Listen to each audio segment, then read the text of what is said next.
Shalom, shalom, sorry. Shalom, selamat pagi semuanya. Puji Tuhan, kita masih bersama-sama ya.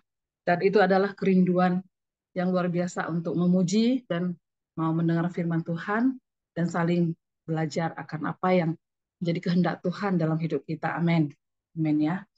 Bulan ini kita sudah dalam minggu kedua ya untuk jaga hati seperti itu. Dan pagi ini saya rindu untuk kita langsung ambil satu statement yaitu hati Kristus ya Bapak Ibu terkasih, hati Kristus. Karena kalau jaga hati katanya kita jadinya eh, berat ya, berat karena itu duniawi sekali gitu ya, duniawi sekali jaga hati gitu ya. Jadi sini saya pribadi belajar meletakkan hati Kristus dalam hati kita. Jadi saya rindu kita kembali berenungan kembali tentang hati Kristus. Jadi ada banyak sisi yang kita terus-menerus perlu pahami dan perlu mungkin saya pribadi perlu belajar lagi ya tentang hati Kristus sebab kalau kita mau menanggalkan kedai kita ya cara hidup kita yang lama maka kita perlu untuk memahami bagaimana Kristus melihat bagaimana Kristus merasa bertindak seperti itu Bapak Ibu ya. Jadi pagi ini kita melihat hati Kristus dari beberapa firman untuk kita bisa renungkan. Yang pertama kita bisa melihat dari Matius 25 ayat 35 sampai 40, tapi di sini saya akan bacakan buat kita semua Bapak Ibu terkasih ya. Ayat 35, sebab ketika aku yaitu Yesus lapar, kamu memberi aku makan, ketika aku haus, kamu memberi aku minum. Ketika aku seorang asing, kamu memberi aku tumpangan. 36, ketika aku telanjang, kamu memberi aku pakaian. Ketika aku sakit, kamu melawat aku. Ketika aku dalam penjara, kamu mengunjungi aku. Maka orang-orang benar itu akan menjawab dia, katanya, Tuhan, bila manakah kami melihat engkau lapar dan kami memberi engkau makan, atau haus dan kami memberi engkau minuman? Bila manakah kami melihat engkau sebagai orang asing dan kami memberi engkau tumpangan atau telanjang dan kami memberi engkau pakaian? Bila manakah kami melihat engkau sakit atau dalam penjara dan kami mengunjungi engkau? 40, dan raja itu akan menjawab mereka, Aku berkata kepadamu, sesungguhnya segala sesuatu yang kamu lakukan untuk salah seorang dari saudaraku yang paling hina ini, kamu telah melakukannya untuk aku. Puji Tuhan ya. Jadi Yesus berkata bahwa dia datang bukan untuk dilayani. Kita sudah belajar Bapak Ibu ya. Melainkan melayani, itulah hatinya. Hati Yesus. Sebagaimana semestinya juga hati orang-orang yang menyatakan diri melayani Tuhan. Ya, sebagaimana Yesus berkeliling menyembuhkan orang-orang sakit, memberitakan Injil. Supaya apa? Supaya orang-orang berbalik kepada Tuhan. Seperti itulah semestinya hati kita juga yang rindu untuk melawat orang-orang yang berada dalam pergumulan, ya, membawa kabar sukacita. Jadi menjadi perpanjangan tangan Tuhan Yesus ya, seperti itu ya, kepada orang-orang yang tengah kehilangan semangat, ya. Seperti juga dikatakan dalam Roma ya, di dalam Roma 12 ayat 15, bersukacitalah dengan orang-orang yang bersukacita dan menangislah dengan orang-orang yang menangis, ya. Kalau dibilang kehilangan semangat di sini tadi ya, kita perpanjangan tangan untuk orang-orang yang eh, kehilangan semangat, memberikan sukacita. Secara pribadi, saya pernah mengalami itu ya, dan mungkin naik turun seperti itu. Dan kita di sini saling menguatkan, dan kita tahu firman Tuhan sangat kuat berbicara ya. Ketika kita dalam titik terlemah ya, firman itu berbicara bagi kita seperti itu ya. Jadi hati kita itu biarlah menjadi hati Kristus ya. Tetap berkobar-kobar firman-Nya sekalipun belum kelihatan apa yang jelas gitu ya. Sekalipun masih dalam lembah kekelaman tapi firman itu luar biasa ya. Luar biasa ajaib ya. Dia selalu membawa kita naik gitu, naik dalam arti kita kuat, dikuatkan seperti itu Bapak Ibu ya.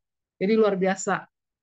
Jadi di sini kita belajar di dalam tadi ya di dalam Roma 12 ayat 15, bersukacitalah dengan orang yang bersukacita dan menangislah dengan orang yang menangis. Jadi ada saat-saatnya ya seperti itu ya.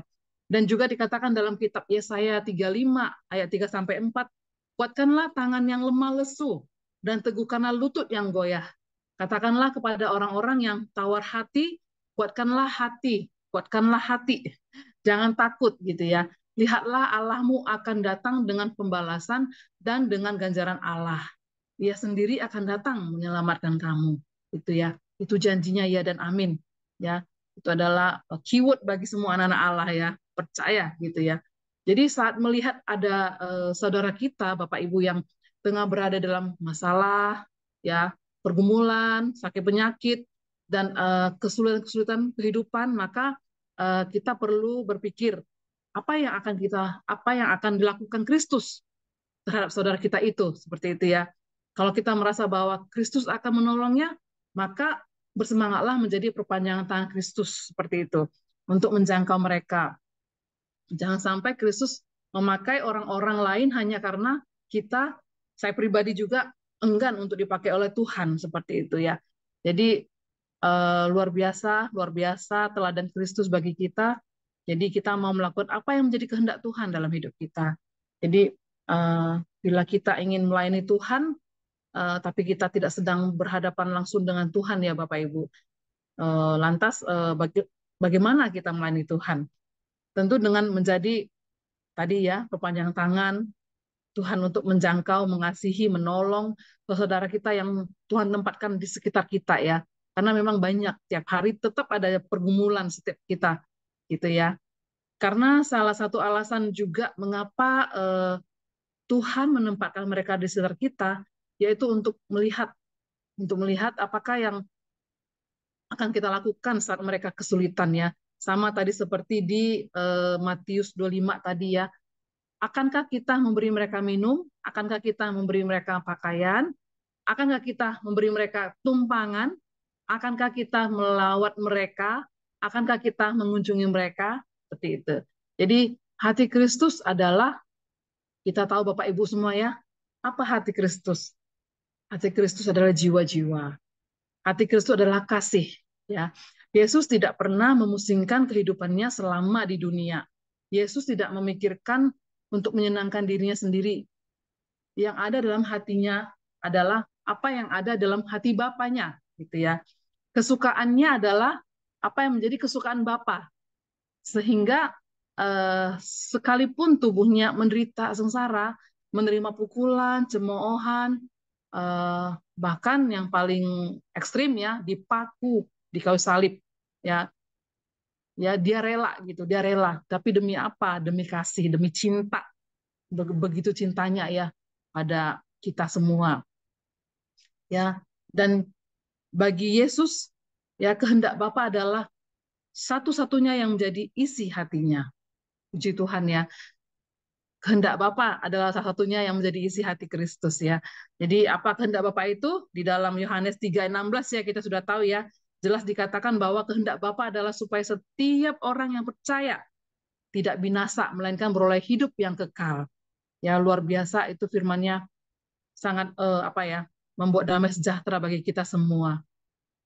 Dan juga sini kita mau belajar di Matius 18 ayat 14, Yesus berkata, demikian juga Bapamu yang di surga tidak menghendaki supaya seorang pun dari anak-anak ini hilang, gitu ya. Jadi satu pun dia tidak mau tertinggal, dia mau semua kembali ke dalam rumahnya, gitu ya, melalui Yesus Kristus, ya. Sehingga kemudian Yesus tidak mau itu tadi ya memusingkan kehidupannya sendiri. Itulah hati Kristus. Sebagaimana juga seharusnya hati orang-orang yang mau melayaninya, ya hati kita semua Bapak Ibu ya. Mari kita merenungkan, belajar apa yang menjadi isi hati Kristus, sama seperti Yesus tadi. Dia hanya eh, mengutamakan ya hati Bapa, ya apa yang menjadi kehendak Bapa gitu ya. Jadi biarlah kita percaya kita semua juga demikian ya, mengutamakan hati Kristus dalam hati kita, apa yang menjadi kehendak Kristus ya dalam kehidupan kita selama kita ada di dunia ini ya. Jadi mungkin saya akan tutup dengan ayat dari 2 Timotius 2 ya. 2 Timotius 2 ayat 3 sampai 4 di sini. Ikutlah menderita sebagai seorang prajurit yang baik dari Kristus Yesus. Seorang prajurit yang sedang berjuang, tidak memusingkan dirinya dengan soal-soal penghidupannya, supaya dengan demikian ia berkenan kepada komandannya. Ya, ini ada firmannya ya, sampai ada kata-kata seperti ini. Jadi kita apa disampaikan untuk ikut menderita sebagai seorang prajurit ya. Seorang prajurit memang tidak lagi memikirkan dirinya, dia berdiri tegak apapun itu, hujan badai apapun itu dia akan maju maju maju maju gitu ya. Bahkan nyawanya pun sudah tidak dipikirkannya ya kalau kita lihat ya pahlawan-pahlawan kita terdahulu seperti itu ya. Jadi Bapak Ibu eh, kiranya eh, biarlah hati Kristus ini yang melekat bagi kita, hati yang hanya apa tadi ingin menyenangkan Bapa di sorga, hati yang rindu akan jiwa-jiwa untuk dimenangkan, diselamatkan, sehingga kita boleh melayani kehendaknya dalam kehidupan kita. Dan kita percaya bahwa Bapa di sorga yang menganugerahkan setiap kita hati Kristus, amin ya. Dan biarlah Roh Kudus yang memampukan kita selama kita di sini untuk kita kuat, untuk kita mau semangat seperti itu ya. Saya pribadi juga sangat dikuatkan ya dengan hati Kristus. Mungkin kalau saya agama lain mungkin saya udah lama bunuh diri mungkin ya. Karena kita dibunuh diri pun tidak tidak diperkenankan ya, tapi itulah firman Tuhan membuat kita damai sejahtera, kuat apapun itu ya. Biarlah hati Kristus itu yang ada di hati kita semua, mengutamakan hati Bapa, hati Yesus, apa yang menjadi kesenangannya dalam hidup kita. Kita lakukan sebagai perpanjangan tangan. Terima kasih Bapak Ibu, demikian sharing saya. Tuhan Yesus memberkati. Ya, terima kasih banyak Kak Mandang buat